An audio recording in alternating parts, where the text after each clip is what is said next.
Good evening and welcome, friends. Once again, my name is Gerald here with Innovate Christian Community Church in Kannapolis.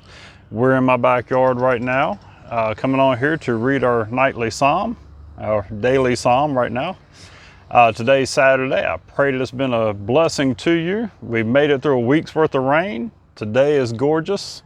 Getting ready to grill out a little bit, so I hope you're having fun too. It's Memorial Day weekend, so we definitely want to give our thanks and remember those that have died for our freedoms, given their all for us to be able to enjoy the land that we have here.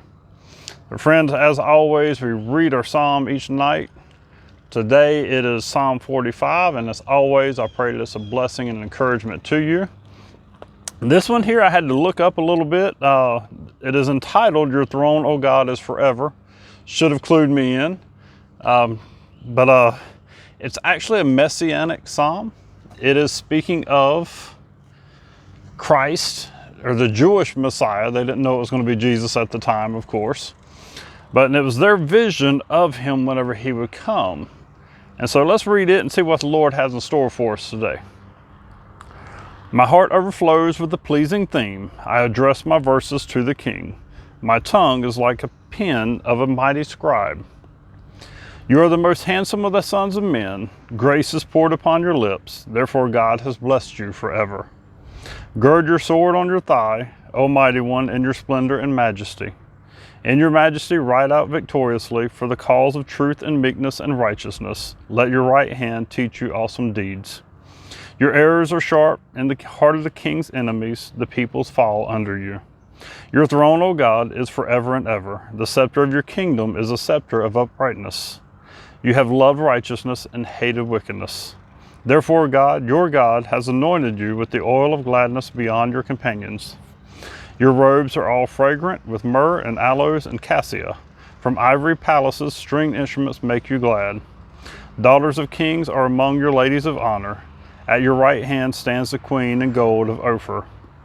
Hear, O daughter, and consider, and incline your ear. Forget your people and your father's house, and the king will desire your beauty. Since he is your Lord, bow to him. The people of Tyre will seek your favor with gifts, the richest of the people. All glorious is the princess in her chamber, with robes interwoven with gold. In many colored robes she is led to the king, with her virgin companions following behind her. With joy and gladness they are led along, as they enter the palace of the king.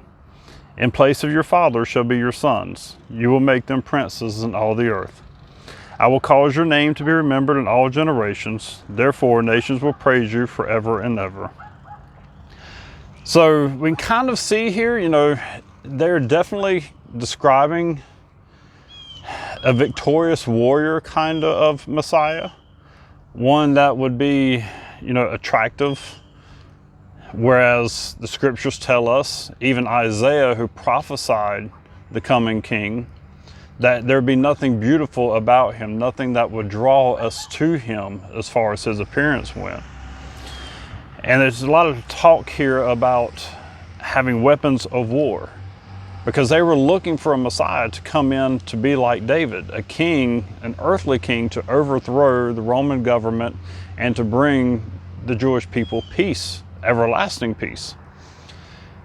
And we now know, that the Messiah, Jesus, was not to be an earthly king.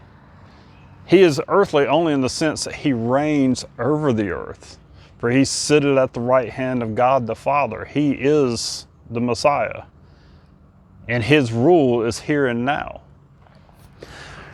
And so it says, your throne, O God, is forever and ever. The scepter of your kingdom is a scepter of uprightness. You have loved righteousness and hated wickedness. So let us remember that, this is Christ's kingdom. It's going to be here forever. He's going to rule. One day, everything's going to be perfected. You may look around right now and not see righteousness and good everywhere you look. We still have wickedness to deal with. But that's Christ. He's going to take care of that for us one day. But until then, you and I have the duty of trying to be the best we can be, trying to be as righteous and as kind and meek and trying to do good and share his word with everyone around us. One day, everything will be made perfect again. He will be our Messiah. He is our Messiah. He is our salvation. And his reign will never end. So friends, I pray that this has been a blessing and encouragement to you. If you don't know Christ, and I pray that you look into the scriptures, read about him, learn about him. And I pray, of course, that you would accept him, knowing that he is the king that overcame death. He was crucified, buried for 3 days, rose again for you and I to pay the penalty for our sins, to make us right with God. And one day we will get to be with him in a glorious kingdom here and now. So I pray that you know that. I pray that you believe that. I pray that you confess with all your heart how you've wronged him. I've wronged him.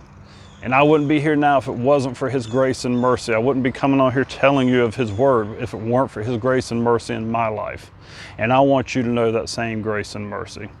So friends, again, have a wonderful evening. And as always, if this has been a blessing and encouragement to you, I just ask that you share it with someone else.